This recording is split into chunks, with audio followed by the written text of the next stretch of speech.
Hello and welcome. My name is Ansu. We're here to do my February and March wrap up. First one that I was able to finish was The Empire of Gold by S.A. Chakraborty. I had talked about how I was almost done with this book back when I was filming my reading vlog or something. I finished this book and I absolutely adored it. I thought it was really fantastic. I feel like this is giving a lot of glare, so I'm just gonna take that off.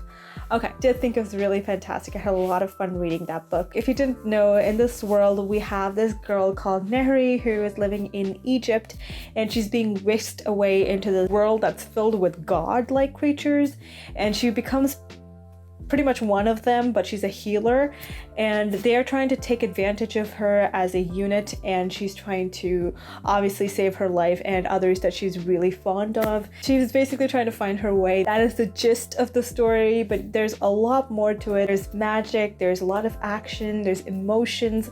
It's a really fun trilogy, and I really do think that everyone should try to give this one a shot because I really did enjoy this. The next one was kind of a book that I picked up on a whim, and that is The Fill-In Boyfriend by Kasie West. I think I was also recommended Kasie West by someone on Twitter when I was asking for some romance books, and this was one of the authors that popped up, and I picked up The Fill-In Boyfriend. Fill-In Boyfriend is essentially about this girl who's going to her prom. Once she gets to her prom, her current boyfriend breaks up with her right before they walk in, and she does not want to be phased out because all of her friends have not met this guy and think that she might be lying, and one of them is like really sure that she's lying and she wants to prove them wrong. At that moment, she sees this guy who looks like a Brandon who she was dating before, and she asks him if he can be the fill-in boyfriend. It is a very cute story. It is not something that's perfectly new. I feel like this type of a story has been told before, but it was not my favorite. I did give it like 3.5 to 4 stars.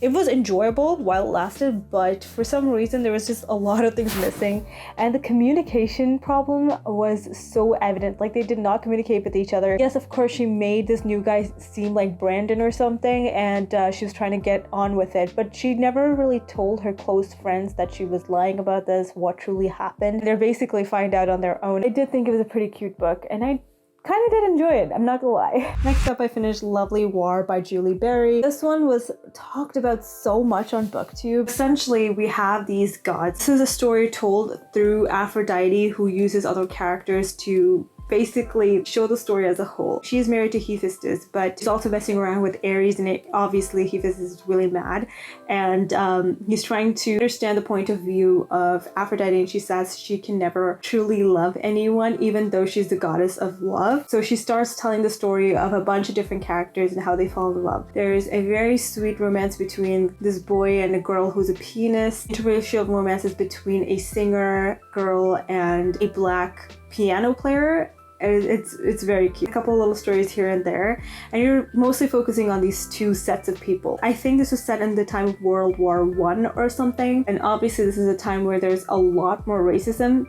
Granted, it's still going on, but the racism in here is like out of this world. There's so much racism in here. The way that it is talked, I think it's so powerful. It is really heartbreaking, and I feel like everyone should read it. It is such a lovely book. It is very emotional. There were a few times that I cried. It's very sweet. I really loved the book. It was a total 5 out of 5 stars, but it was a little slow for my liking, but it was still a 5 out of 5. Next up, I read The Empress of Salt and Fortune by Nghi. Here's the thing with me. I need to feel a little bit for the characters, even though the plot is not super good. I need to feel something for the characters.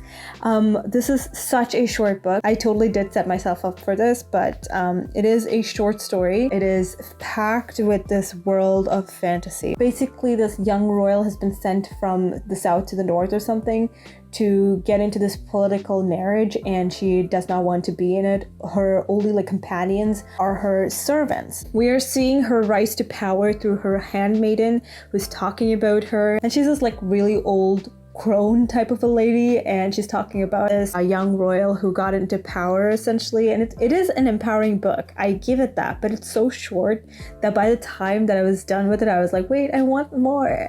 So I don't know if that was a good thing or a bad thing, but yeah, I give it 4.5 stars. If there was more, I feel like I would have enjoyed it a little bit more, but it is definitely packed with a lot of information, and it is good. I'm not going to deny it. It is really good, but I just felt that way and I thought I would just mention it. But yeah, it was a good book. I'll give it that. Of course, there's no doubt I finished A Court of Silver Flames by Sarah J Maas. I was finally able to get my hands on it, and it's a very floppy paperback and makes me very happy. This is the 4th book of the A Court of Thorns and Roses series. Again, if you're not into a lot of smut, this might not be for you. Without really spoiling any of the other books, hopefully, we're following around Nesta Archeron, and honestly, like, she is one of the characters I truly disliked because of the way that she lived.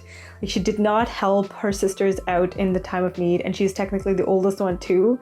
And it really annoyed me to no end. Until like the half point or more, I truly disliked her so much. But she did have good character development, so I'll give it that. Everybody else, like Cassian is one of my favorite characters. I adore him so much. He's not perfect, but I love him so much. I don't know why. Azriel, again, he's not perfect. I love him so much. He's a very sweet character. But we're really truly following around Nesta and Cassian in this story and their background. I think that's all I can say without spoiling it too much. If you're interested in reading it, just definitely give it a try. I think it will grow on you. There's a lot of action. Gwyn and Emery, I think they were really good characters, especially Gwyn feels like a very strong person.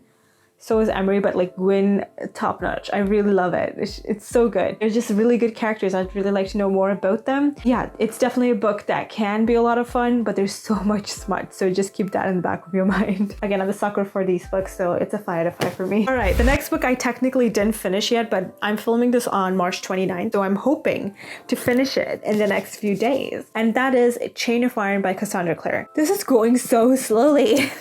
I feel like everyone's just talking. There's not much action. A lot of things are happening in the background, or we're trying to figure out like what the heck is going on, but it's going pretty slowly. And I've heard that only the last 20% or something is like really action packed, and I'm waiting for that.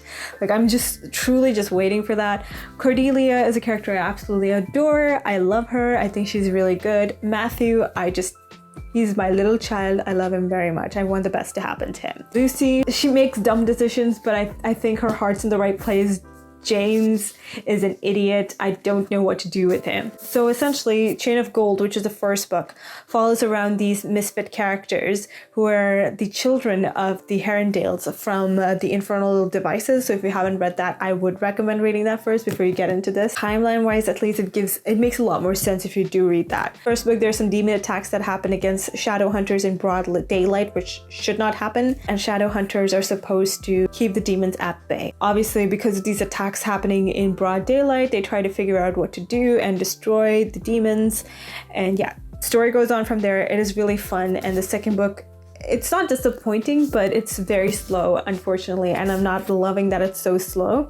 I'm hoping it'll start picking up really soon, because like I think I have that much more left to go. Wait, no, hold on, I finished all of that. I only have like that much left, so that's not too much. 570 pages, I'm at 397, so I feel like I can finish it pretty soon. So that is the goal. Hopefully I can finish by the 30th or the 31st, and this will be done as well. But so far it is reading as a 4-star read, and I usually always give Cassandra Clare's books close to 4.5 or 5 stars even, but this is very slow. I don't know, maybe the last 20% will revive it for me and make it like 4.5. We'll see, but right now it's at a 4. I'm gonna leave it at that. Alright, you guys, those are all the books I've read in the past couple of months. I hope you all enjoyed. If you have read any of these books and liked them or did not like them, let me know down below what you thought about them. What was your favorite book that you read in the past couple of months? I would really like to know. Thank you so much for watching. I'll see you all next time with another one. Until then, I'll talk to you all in the comments. Bye!